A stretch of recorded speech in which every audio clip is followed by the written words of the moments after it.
Imagina só, você tem 72 anos, sentada sozinha numa casa que outrora ecoava risos de crianças, e o telefone toca. É a filha mais velha, voz tremendo, implorando, suplicando para saber onde está o testamento. Você diz a verdade. Queimou ontem à noite, na lareira, viu cada página se enrolar em cinzas pretas. Ela grita. Você desliga. E pela primeira vez em décadas, você sorri. Mas antes de contar por que fiz isso, antes de te levar de volta ao dia em que me abandonaram na porta de um asilo com nada além de uma mala e um coração partido, aperta o botão de inscrever-se. Porque essa história não é só minha. Pode ser a sua um dia. Meu nome é Elara Voz. Tenho 72 anos e moro numa casinha de pedra à beira do Mar do Norte, numa vila tão silenciosa que você ouve as gaivotas antes de vê-las. Minhas mãos estão nodosas agora, nós dos dedos inchados de anos amassando pão, esfregando pisos, dobrando meias minúsculas que ninguém usa mais. Meu cabelo é prateado, ainda longo, porque nunca tive coragem de cortá-lo curto como as outras viúvas. Uso numa trança nas costas, do jeito que minha mãe me ensinou quando eu tinha 7 anos. As pessoas dizem que pareço alguém que passou por uma guerra. Elas não estão erradas. Nem sempre estive sozinha. Antes, esta casinha estava cheia. 4 filhos, 3 meninas, um menino. Meu marido, Henrique, com mãos de pescador e um riso que fazia tremer as vigas. Tínhamos um cachorro chamado Bramble que dormia debaixo da mesa da cozinha e roubava crostas quando achava que eu não via. Tínhamos assados de domingo e manhãs de Natal em que a árvore tocava o teto. Eu tinha um jardim que florescia rosas tão vermelhas que pareciam sangue fresco contra as paredes de pedra cinza. Eu tinha uma família. E então, um por um, eles foram embora. Não de uma vez. Isso teria sido mais gentil. Não, foi devagar. Como uma maré se afastando da praia, grão por grão, até que um dia você olha e a praia está vazia. Começou com Henrique. Ele tinha 68 quando o médico disse a palavra câncer. Não o tipo gentil. O tipo que te come vivo por dentro. Cuidei dele por 18 meses. Dormi num catre ao lado da cama dele. Segurei sua mão quando ele não conseguia mais falar. Quando morreu, enterrei-o debaixo do salgueiro no fundo do jardim, o que ele plantou no dia em que nasceu a caçula. Pensei que aquele seria o pior dia da minha vida. Estava errada. Os filhos vieram para o enterro. Todos os 4. Clara, a mais velha, com seu terninho chique de cidade e língua ainda mais afiada. Depois Mariane, sempre a sonhadora, flutuando com os dedos manchados de tinta e desculpas por chegar tarde. Lucas, meu menino, alto como o pai, mas com olhos que já não encontravam os meus. E a pequena Anja, a bebê, que chorou tanto que ficou doente. Ficaram uma semana. Comemos sopa. Separamos as roupas dele. Clara encontrou o testamento na gaveta, Henrique deixou tudo para mim, claro. A casa. As economias. O barco que ele não tirava havia anos. Clara leu em voz alta, voz neutra, como se lesse uma lista de compras. Depois dobrou com cuidado e disse: Vamos precisar conversar sobre isso em breve, mãe. Você não consegue administrar tudo isso sozinha. Eu ri. Ri de verdade. Estou administrando desde antes de você nascer, Clara. Ela não riu de volta. Partiram no dia seguinte. Prometeram ligar. Prometeram visitar. Fiquei no portão e vi os carros desaparecerem pela estrada, Bramble choramingando aos meus pés. Disse a mim mesma que era luto. Que precisavam de tempo. Que voltariam quando a dor amenizasse. Não voltaram. Semanas viraram meses. O telefone parou de tocar. Eu ligava e deixava mensagens. Só dando notícias. Fiz estofado demais, pensei que vocês quisessem. Bramble sente saudades. Silêncio. Então começaram as cartas. Não deles de advogados. Clara contratou alguém. Disse que eu não estava em pleno juízo para gerir o patrimônio. Que eu devia considerar reduzir. Que a casa era grande demais para uma pessoa. Que eu seria mais feliz numa comunidade. Uma comunidade. É assim que chamam quando te trancam com refeições de plástico e enfermeiras que te chamam de queridinha, como se você já estivesse morta. Lutei. Claro que lutei. Tinha 70, não 90. Ainda caminhava 5 quilômetros até a vila toda manhã para comprar leite. Ainda fazia pão que crescia alto e dourado. Ainda lembrava de cada aniversário, cada cicatriz, cada segredo que meus filhos sussurraram para mim no escuro. Mas eles me desgastaram. Foi Mariane quem me quebrou. Veio sozinha numa tarde chuvosa, sem marido, sem filhos. Só ela, num casaco fino demais para o tempo. Sentou-se à minha mesa de cozinha e chorou. Disse que Clara estava pressionando forte. Disse que Lucas concordava. Disse que Anja não queria mais brigar. Disse que seria mais fácil se eu só assinasse. Mais fácil para quem? Perguntei. Ela não me olhou. Assinei os papéis naquele dia. Não o testamento. Ainda não.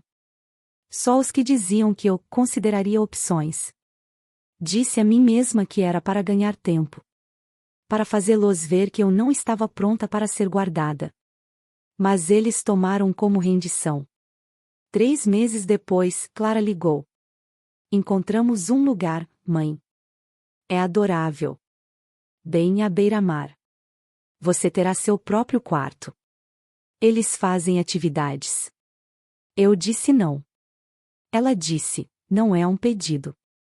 Vieram numa terça-feira. Todos os 4. Como uma emboscada. Clara tinha a papelada.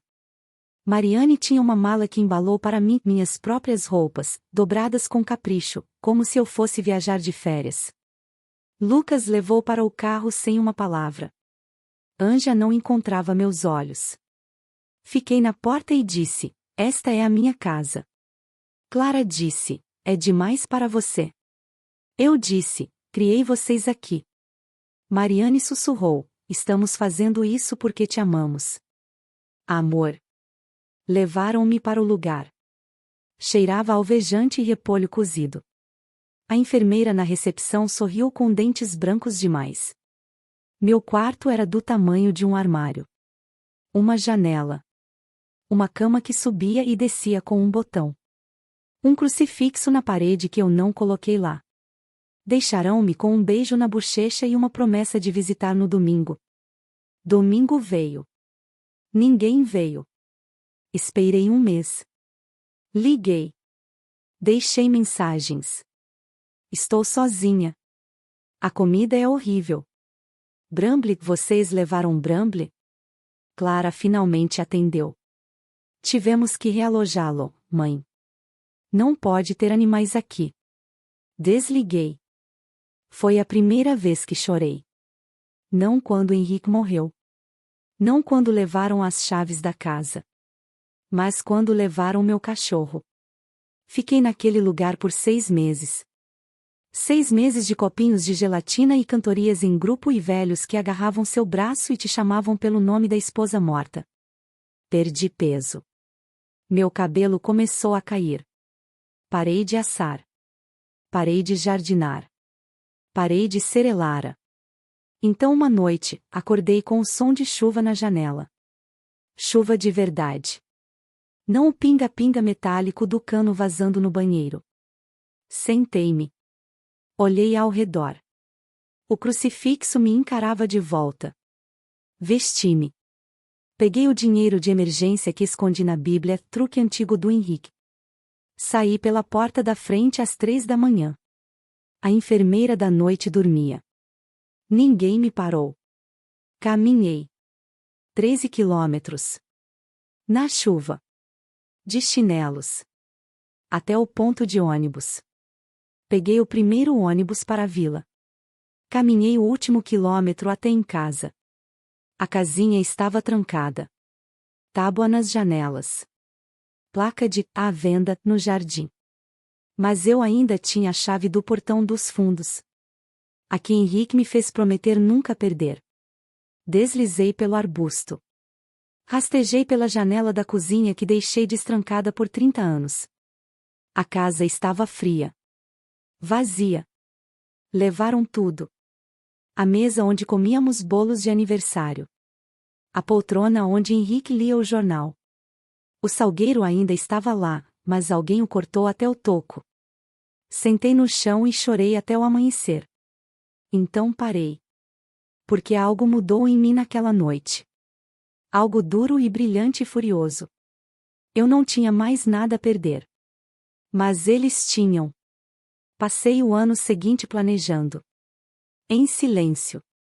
Cuidadosamente. Como uma aranha tecendo teia no escuro. Primeiro, fiquei forte de novo.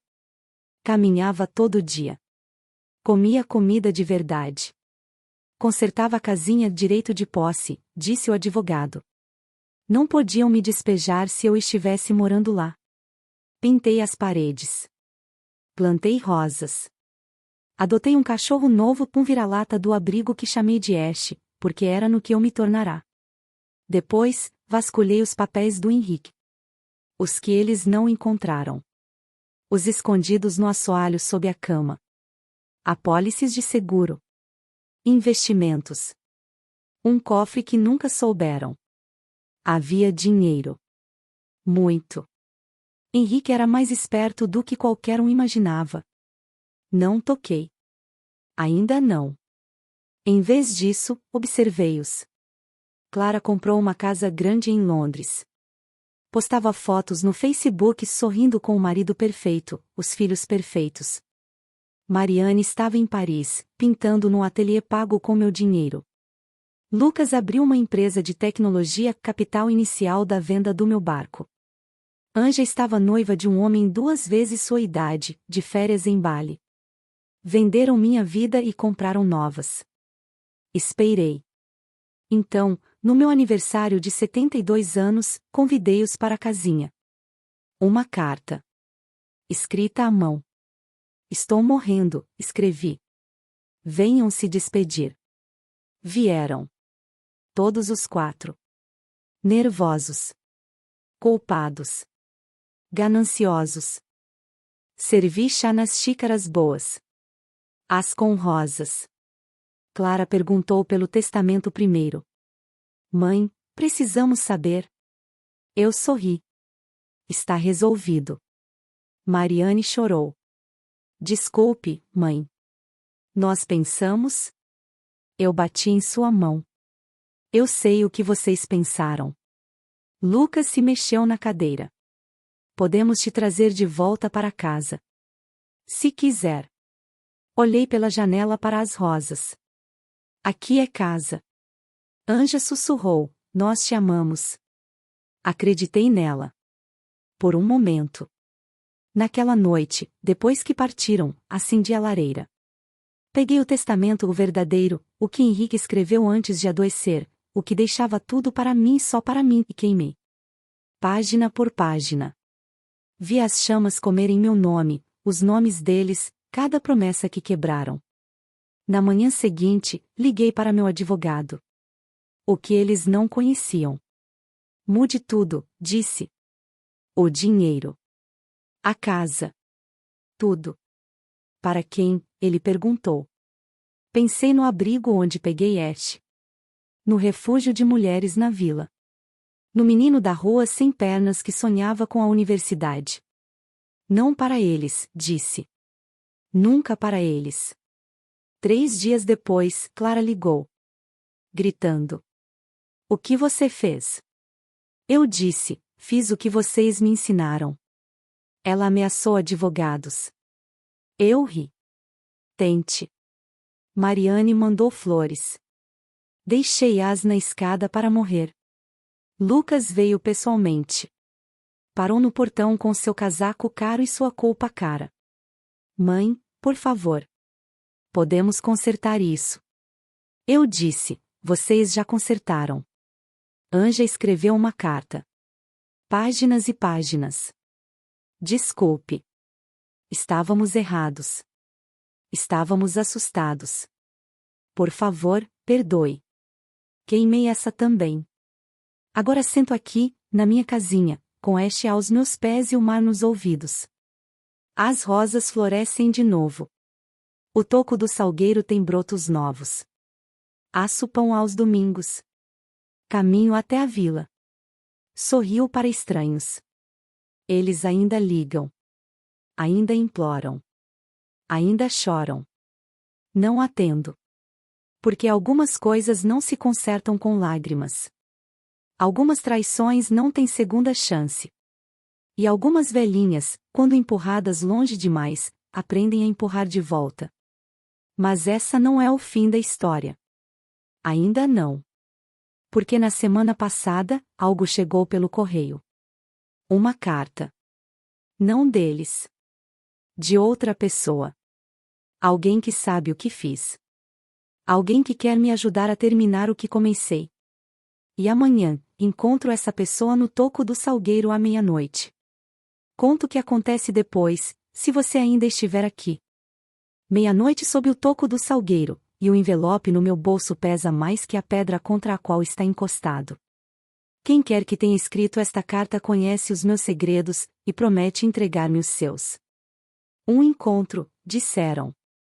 Uma única chance de enterrar o passado de vez. Ou desenterrá-lo e ver os meus filhos engasgarem com a terra. Ashe rosna baixo ao meu lado, orelhas achatadas, pelos eriçados como se sentisse a traição antes de mim. Acaricio a sua cabeça e sussurro, calma, rapaz. Viemos longe demais para voltar atrás agora. A lua é uma lâmina fina esta noite, cortando as nuvens o suficiente para pratear o caminho do jardim. Deixei a porta da cabana apenas encostada, não há necessidade de trancar o que ninguém ousa entrar mais.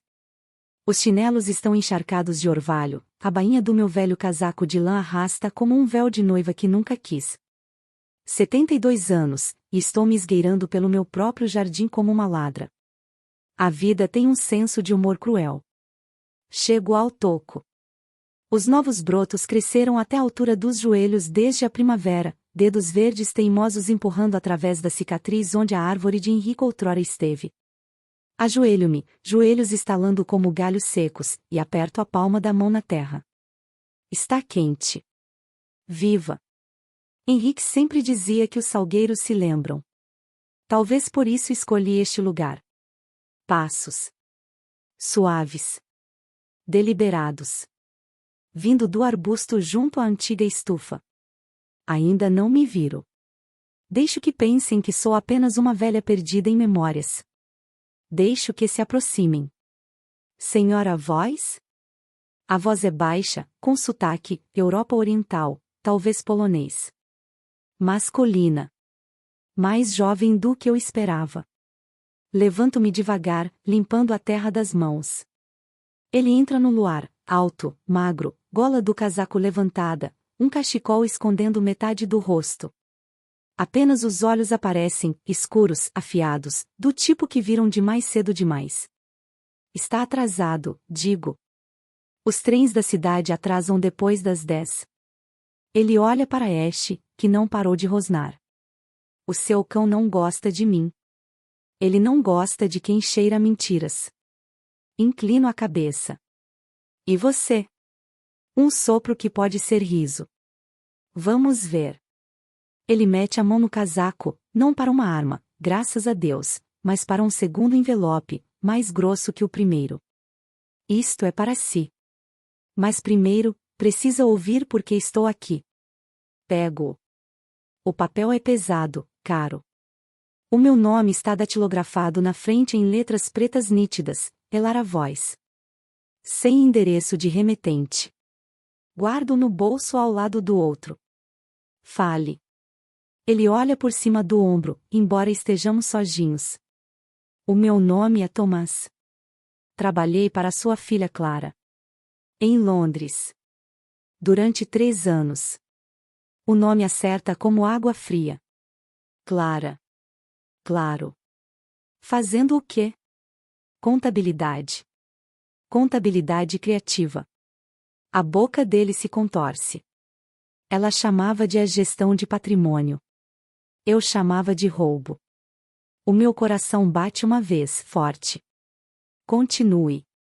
Depois que a senhora desapareceu do lar de idosos, ela entrou em pânico. Pensou que tinha ido à polícia. Moveu o dinheiro rápido.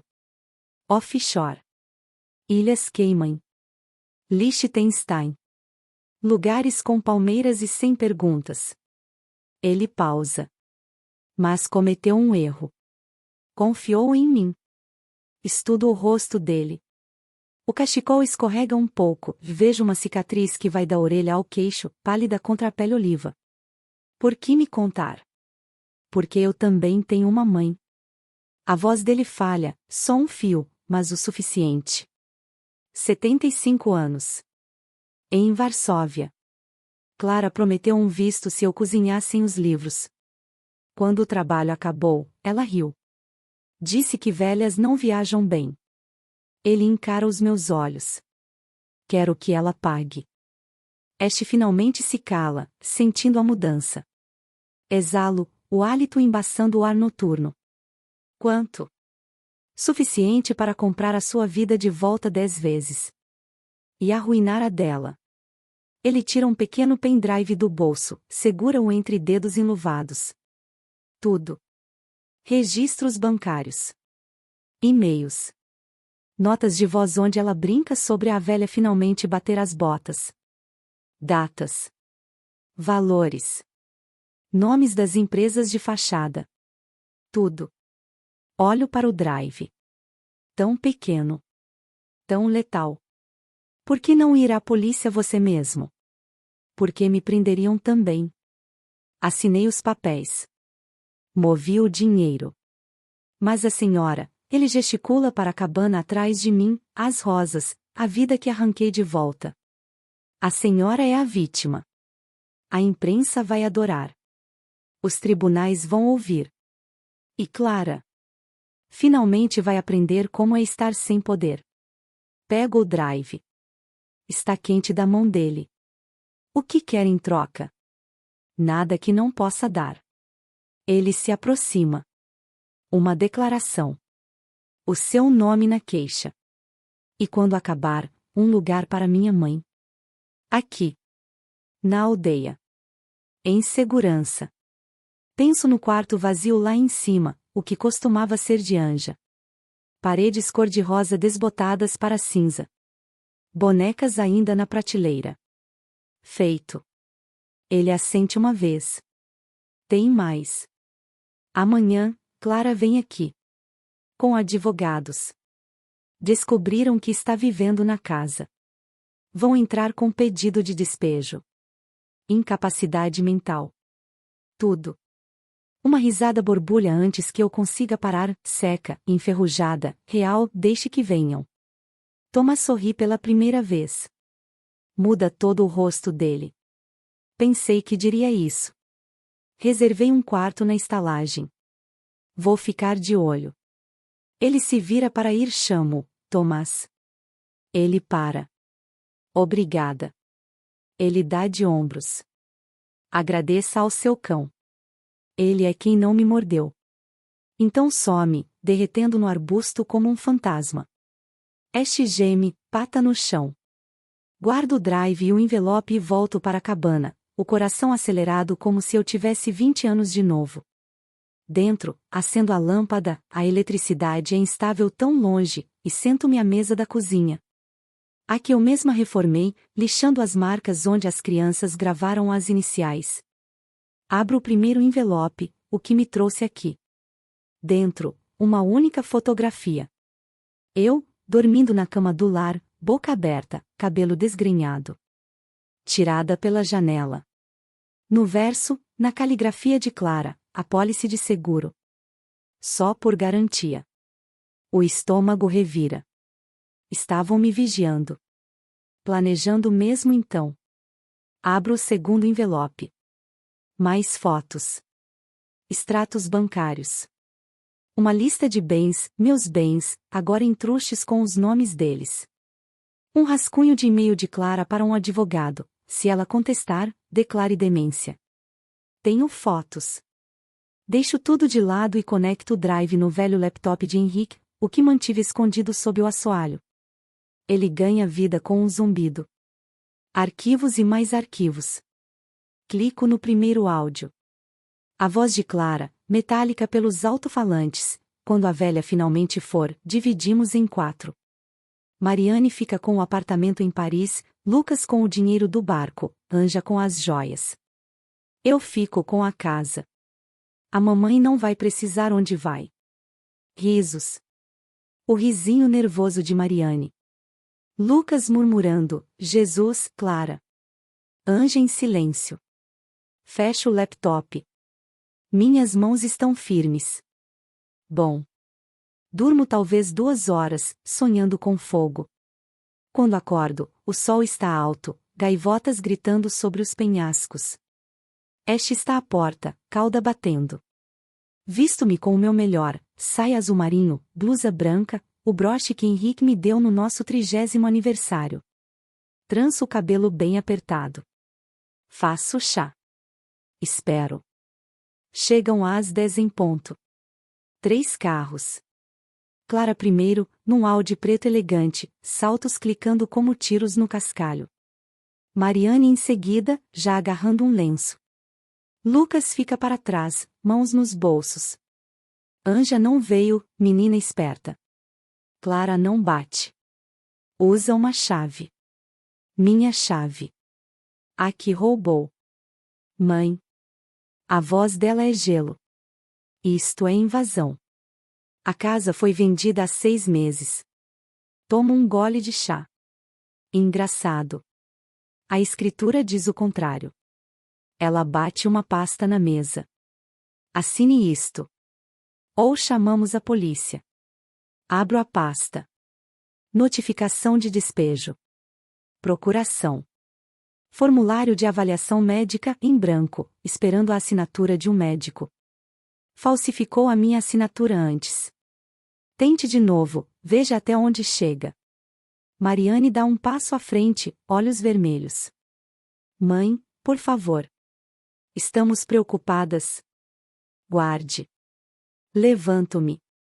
Devagar. Deixo que vejam que não tremo mais. Querem a casa? Levem. Mas primeiro, ouçam. Abro o laptop. Aperto play. A voz de Clara enche o cômodo, quando a velha finalmente for. O rosto dela fica branco. Mariane engasga. Lucas pragueja baixinho. Deixo tocar. Tudo. Os planos. As piadas. A ganância. Quando termina, o silêncio é mais espesso que névoa. Clara se recupera primeiro. Isso, foi editado. Cortado. Não pode provar? Advogados podem. Deslizo o envelope de Thomas pela mesa. E os bancos? E a receita? E todos os jornais de aqui a Londres? Mariane está chorando agora, lágrimas reais. Não queríamos. Queriam cada palavra. Olho para Lucas. Você pegou o dinheiro do barco. Montou a sua empresa. Lembra da noite que me disse que tecnologia era o futuro? Acreditei em você. Ele desvia o olhar. Clara está tremendo, mas os olhos são facas. Vai se arrepender disto. Já me arrependi, digo. No dia que assinei os primeiros papéis. Mas arrependimento é um bom professor. Caminho até a porta.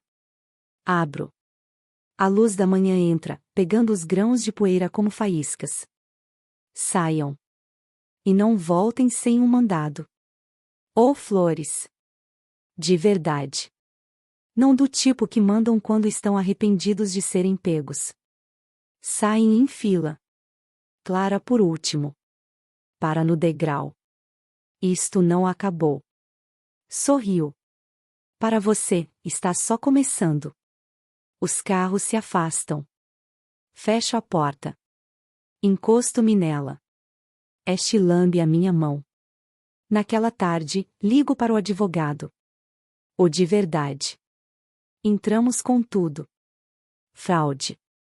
Abuso de idoso. Roubo. tudo. À noite, o primeiro repórter liga, um velho amigo de Henrique do jornal local. Elara, é verdade? Seus filhos tentaram. Escreva tudo, digo. Nomes. Datas. Deixe a aldeia decidir quem são os criminosos. A noite cai. Sento-me junto à lareira com Ash, o laptop brilhando. Mais arquivos. Mais vozes. Mas um chama a atenção, um vídeo. Sem título. Clico. É Anja. Sozinha. Num quarto de hotel, parece. Está mais magra. Olhos inchados. Fala para a câmera. Mãe, se vir isto, me perdoe. Tentei pará-los. Juro. Mas Clara, ela tem coisas contra mim. Contra todos nós. Por favor. Se puder me perdoar, contarei tudo. Só diga a palavra. O vídeo termina. Olho para a tela. Minha bebê. A que dormia no meu peito, punho minúsculo enroscado no meu cabelo. Ash cutuca o meu joelho. Coço as orelhas dele. O que acha, rapaz? Uma chance? Ele bate a cauda. Pego o telefone. Disco o número dos metadados do vídeo. Toca 2 vezes. Mãe? A voz de Anja, pequena e quebrada. Fecho os olhos. Volte para casa, querida. Mas traga a verdade. Toda ela. Ela soluça. Vou. Juro. Desligo. Olho pela janela. Os brotos do salgueiro pegam o luar, balançando como se escutassem. Amanhã, a polícia virá. Repórteres. Talvez até Clara algemada. Mas esta noite, uma tempestade vem do mar, e pela primeira vez em anos, não tenho medo de trovões. Porque alguns fogos não destroem. Purificam. E ainda tem um fósforo sobrando. A tempestade explode logo após a meia-noite, a chuva chicoteando as janelas da casa como se quisesse lavar todas as mentiras já contadas dentro destas paredes. Ash anda de um lado para o outro na cozinha, as orelhas tremendo a cada trovão, enquanto eu me sento à mesa com uma chaleira recém-fervida e o número de Anja brilhando no telefone. Ainda não ligo. Algumas coisas precisam da escuridão para respirar. Abro o laptop novamente. O vídeo de Anja roda em loop na minha mente, a voz dela quebrando na palavra mãe. Já o assisti 6 vezes, procurando nos olhos dela a menininha que se escondia atrás das minhas saias quando o carteiro chegava. Ela ainda está lá, soterrada sob anos de veneno de Clara. Eu consigo desenterrá-la. Eu sei que consigo. Mas primeiro, a tempestade.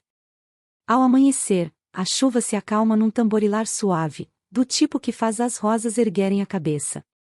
Estou no jardim quando o primeiro carro chega, não o Audi de Clara, mas uma perua azul surrada com o para-choque amassado.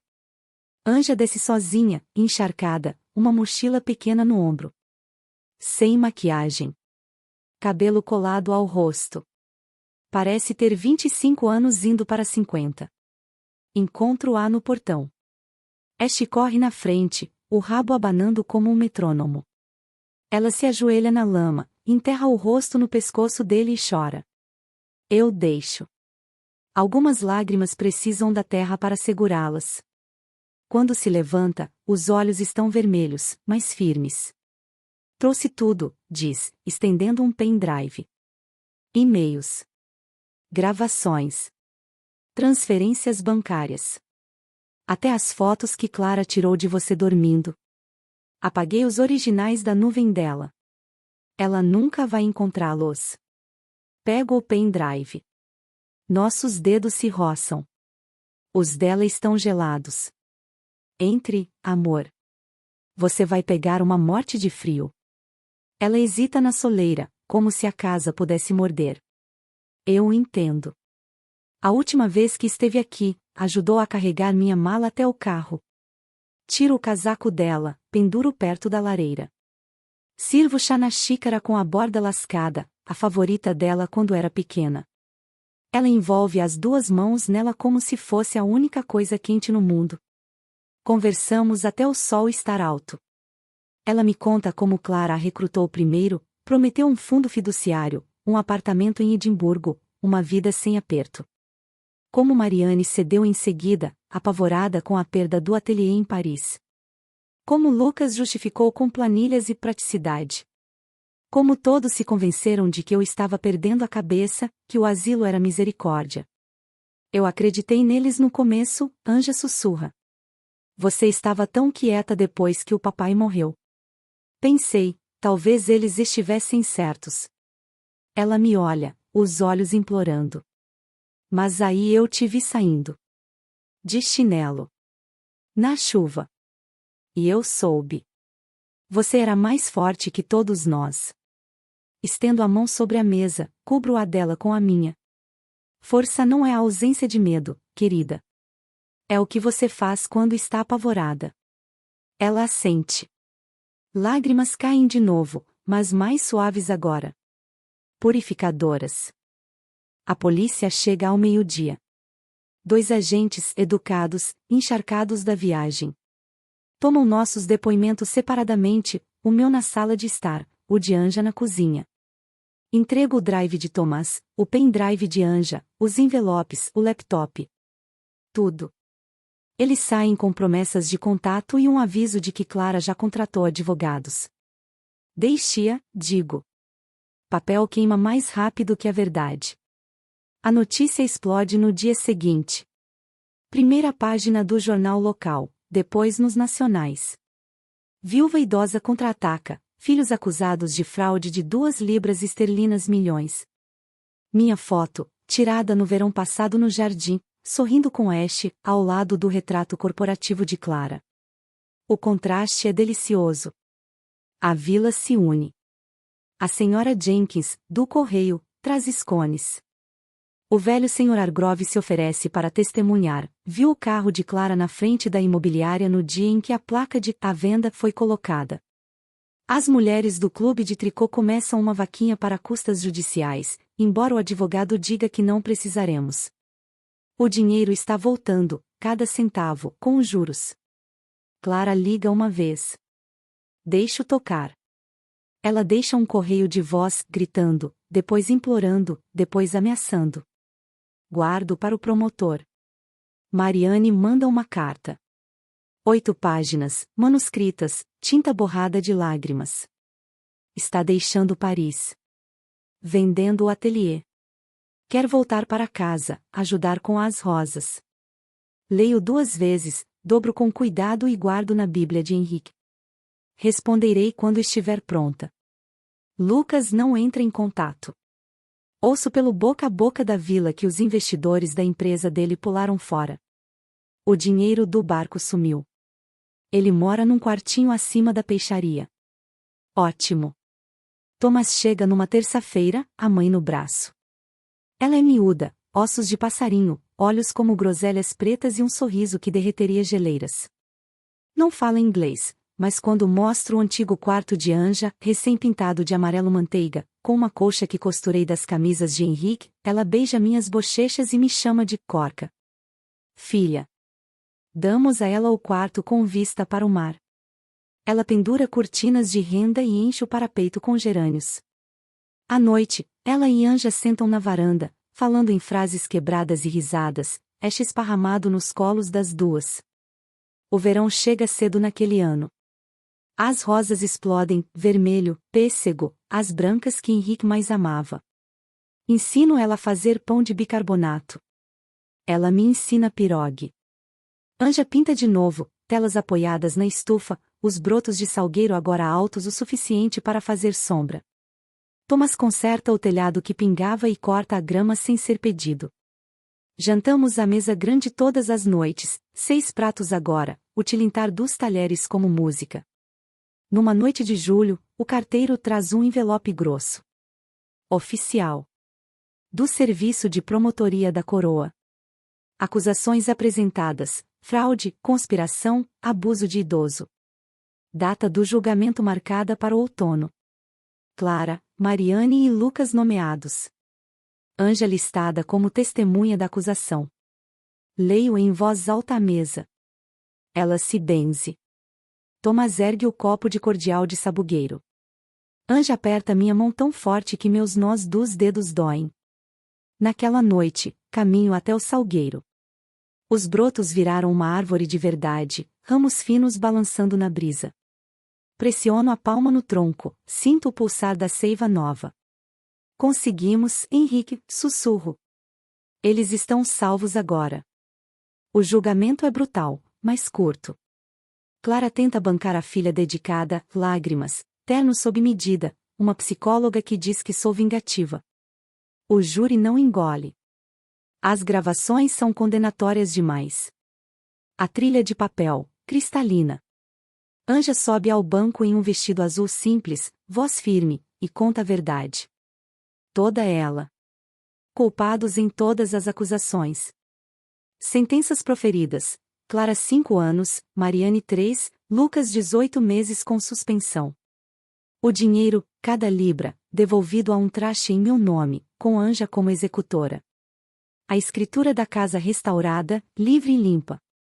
No dia da sentença, asso um bolo Vitória. Ela decora com rosas do jardim.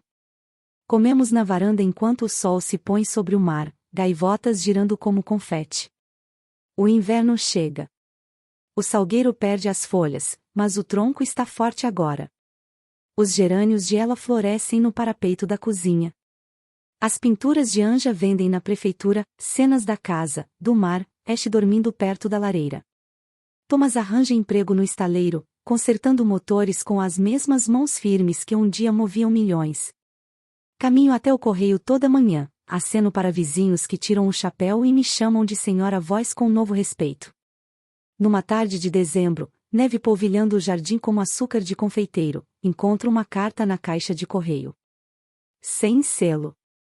Só meu nome na caligrafia de Clara, trêmula agora, os laços outrora perfeitos e regulares. Levo-a até a lareira. Sento na poltrona velha de Henrique. Ash se enrosca aos meus pés. Abro com um abridor de cartas em forma de peixe, Lucas esculpiu quando tinha 10 anos. Mãe. Eu te odeio. Sinto sua falta. Desculpe. A comida aqui é cinza. As mulheres gritam à noite. Sonho com a casa. Com assados de domingo.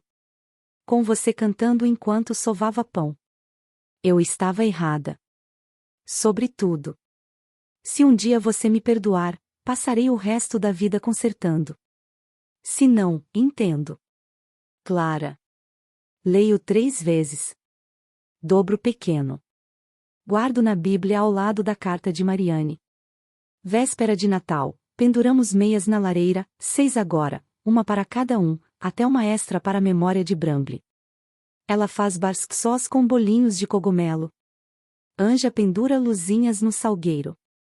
Thomas esculpe uma nova placa para o portão, Casa Voz, Ash 1978. Cantamos hinos desafinados, Ash uivando junto. À meia-noite, saio sozinha. A neve parou, o mundo está em silêncio, cada pegada um segredo. Caminho até o salgueiro, encosto a testa na casca. Eles estão em casa, Henrique, digo. Os que importam. Um farfalhar na cerca. Viro-me, esperando Ash. Mas é Anja, embrulhada no meu casaco vermelho velho, a respiração embaçando. Não conseguiu dormir? Pergunto. Ela balança a cabeça. Muita magia. Pega minha mão. Mãe, você acha que eles vão nos perdoar? Por testemunhar? Odo para as estrelas, afiadas como diamantes. Perdão não é um presente que damos a eles, amor. É um que damos a nós mesmos. Quando estivermos prontas. Ela assente. Ficamos em silêncio, flocos de neve pousando nas pestanas. A primavera volta, como sempre. O salgueiro é mais alto que eu agora, folhas se abrindo como chamas verdes. Os gerânios de ela transbordam da grade da varanda. Anja está noiva de um rapaz gentil da vila que lhe traz margaridas e me chama de senhora. A mãe de Tomás me ensina xingamentos poloneses que finjo não entender. A casa cheira a pão e café e cachorro e esperança. Numa manhã de maio, um carro para. Audi preto, mas mais velho. A porta se abre. Clara desce, mais magra, cabelo curto, palidez de prisão. Carrega uma pequena rosa em vaso. Encontro-a no portão. Ash senta ao meu lado, vigilante mas quieto. Não vou ficar, diz. A voz está rouca, como se tivesse esquecido como usá-la. Só isso. Estende a rosa. É uma rosa pis. A favorita do papai. Pego. Nossos dedos não se tocam. Começo no abrigo na semana que vem, diz. Limpeza. O que precisarem. É parte da restituição. Engole em seco. Não espero nada, mãe. Só queria que soubesse. Assinto. Plante-a perto do salgueiro quando estiver pronta. O solo lá é bom. Ela pisca. Lágrimas caem, mas não as enxuga. Obrigada. Ela volta para o carro. Dirige devagar, como se estivesse memorizando a estrada. Planto a rosa naquela tarde. Anja rega. Ela canta para ela em polonês. Tomás constrói uma pequena treliça de madeira flutuante. Os anos passam. O salgueiro cresce alto o suficiente para sombrear todo o jardim. Netos chegam, o primeiro de Anja, uma menina com os olhos de Henrique. Batizamos de Vilo. Ela ensina a enrolar pirogue. Tomás ensina a pescar. Eu ensino a assar pão e queimar testamentos e perdoar quando o coração estiver pronto. Clara visita uma vez por mês. Traz mantimentos. Capina as rosas. Nunca fica para o chá. Um dia, traz Mariane, magra, quieta, olhos baixos. Elas plantam uma nova rosa juntas. Branca. Para recomeços. Lucas nunca vem. Mando um pão para ele todo Natal. Ele manda bilhetes de agradecimento em papel simples. É o suficiente. Tenho 80 agora. Cabelo prateado puro, mãos mais nó que carne. Mas caminho até o correio toda manhã. Aço aos domingos. Sento sob o salgueiro com o neto de Ash, um vira-lata desgrenhado chamado Imber, e vejo o mar. A casa está cheia de novo. Risadas. Passos. Tilintar de xícaras. O cheiro de rosas pelas janelas abertas. Guardo as cinzas do primeiro testamento num pote na lareira. Às vezes, quando o fogo está baixo, abro. Deixo um punhado flutuar nas chamas. Vejo brilhar e morrer. Porque algumas coisas precisam queimar para abrir espaço para um novo crescimento. E algumas velhinhas, quando renascem das cinzas, constroem jardins que as sobrevivem a todas. Se esta história tocou seu coração, se fez você pensar na sua própria família, nos seus próprios fogos, clique no botão de inscrever-se.